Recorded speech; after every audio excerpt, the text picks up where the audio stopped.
raisins in my toast. You're giving me 1,000,000 raisins in my oats. Oh, you're giving me 1,000,000 raisins, about 1,000,000 raisins. Give me 1,000,000 raisins. Raisins in my cookie, I think I'll be ill. Raisins in my muffin, I think I might kill. Oh, you're giving me 1,000,000 raisins, about 1,000,000 raisins. Give me 1,000,000 raisins. I just wanna say raisins don't make food taste better. Spending all my days writing Sun-made angry letters. Dear Sun-made, I hate you and your entire product. I've got 100,000,000 raisins up on my plate. But baby, I don't want this wrinkled. Baby, I don't want this shriveled. Baby, I don't want this wrinkled dead grape. Second verse.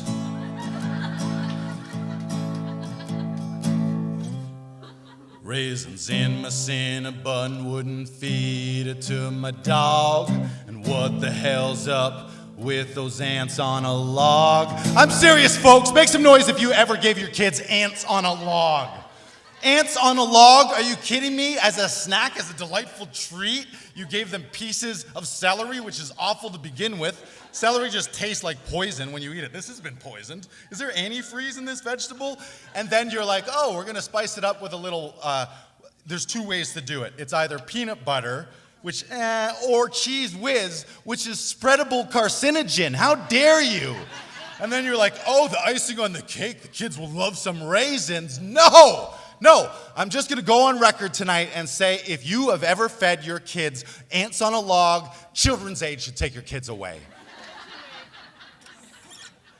Don't you ruin Christmas dinner with that awful mince meat. And I don't want a box when I trick or treat. Seriously, raisins? Kids are gonna walk around trick or treat and you give them a box of raisins? Why don't you give us some baking chocolate while you're at it, you horrible, horrible person. I'm gonna, again, go out on a record right now. On a record, I'm gonna say that I personally, this is just how I feel, I would rather get an apple with a razor blade in it than a box of raisins. You're a worse person because at least if you gave me a razor blade, I might accidentally slice my tongue off and then I wouldn't be able to taste raisins for the rest of my life. You need to check yourself if you've ever given a kid raisins. The only thing good about a raisin box is you can turn it into a whistle, but it's still not worth it. It's still not worth it. If you really hammer on it, it'll whistle, but it's not worth the raisins. I've got 100,000,000 raisins up on my plate, but baby, I don't want this wrinkle. Baby, I don't want this shrivel. Baby, I don't want this wrinkled dead grape. I don't want your raisins. I don't want them. I don't want them. You hear that? Are you listening? I'm going to go right down the barrel. Are you listening to me, Big Grape? Because we all know who's behind the whole raisin, people. Don't think raisins are their own thing. It's Big Grape trying to pawn off their crappy, the ones that fall off the vines and people step on them and they're like, oh, we forgot about all those grapes. Let's sell them as raisins. No more, Big Grape. I'm on to you. Raisins are just the crappy throwaway grapes. Enough, folks, enough. Right? Yes. All in favor say A. Hey, all right.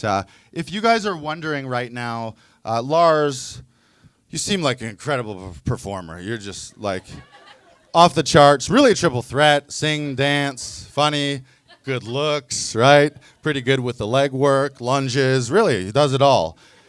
If you're thinking, you must have trained at one of the most prestigious institutes of performance art, right? You're probably wondering that. Where did this phenom train to learn how to do these things? The performance of a lifetime. Surely he didn't just pull this out of a hat. This is all calculated, carefully prepped and planned.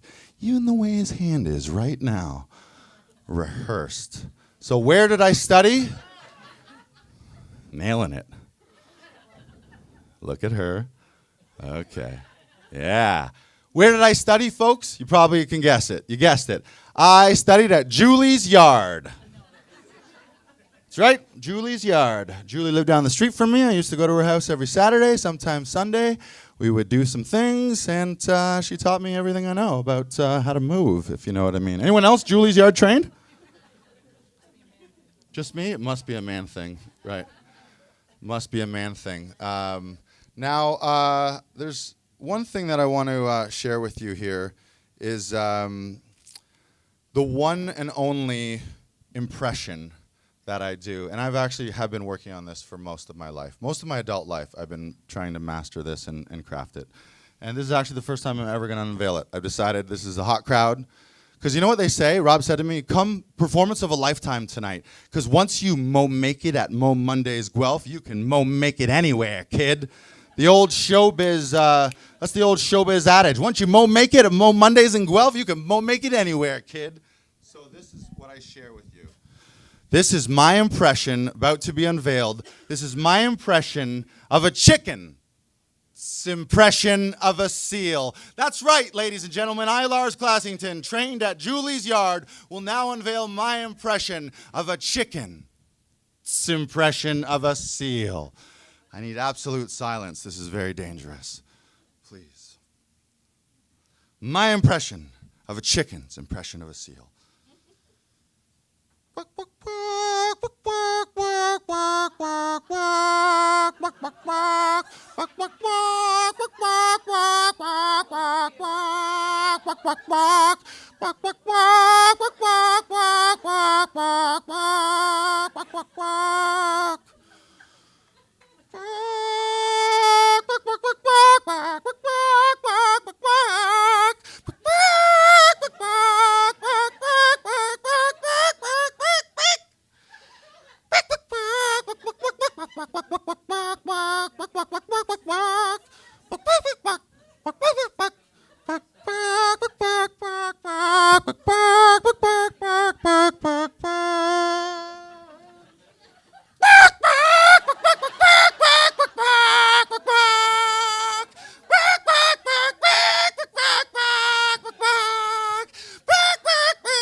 We did it, guys.